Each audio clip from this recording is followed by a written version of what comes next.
الحمدللہ رب العالمین والصلاة والسلام علی سید المرسلین اما بعد۔ ایک بھائی سوال کرتے ہیں کہ جو ہمارے والدین اور رشتہ دار وغیرہ فوت ہو چکے ہیں، کیا ان کی طرف سے بھی فطرانہ ادا کیا جائے گا؟ تو گزارش یہ ہے کہ نبی صلی اللہ علیہ وسلم نے فطرانے کی ادائیگی کو فرض قرار دیا ہے، اور یہ اسی پہ فرض ہے جو اس ٹائم زندہ ہو جس ٹائم فطرانہ فرض ہوتا ہے، واجب ہوتا ہے۔ اور فطرانہ اس وقت واجب ہوتا ہے جب آخری روزے کا سورج غروب ہو جاتا ہے۔ تو جو آدمی آخری روزے کے سورج غروب ہوتے وقت زندہ ہے، اس پہ فطرانہ واجب ہے۔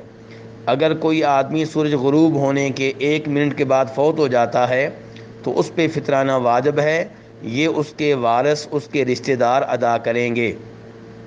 لیکن اگر کوئی آدمی سورج غروب ہونے سے 1 منٹ پہلے فوت ہو جاتا ہے تو اس پہ فطرانہ واجب نہیں ہے۔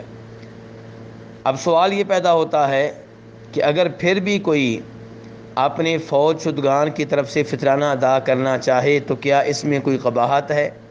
تو گزارش یہ ہے کہ اپنے فوت شدگان کی طرف سے آپ صدقہ خیرات کر سکتے ہیں، لیکن وہ فطرانہ نہیں ہوگا، وہ عام صدقہ خیرات ہے، اور عام صدقہ خیرات فوت شدگان کی طرف سے کریں، اس میں کوئی حرج نہیں ہے۔ واللہ تعالی اعلم۔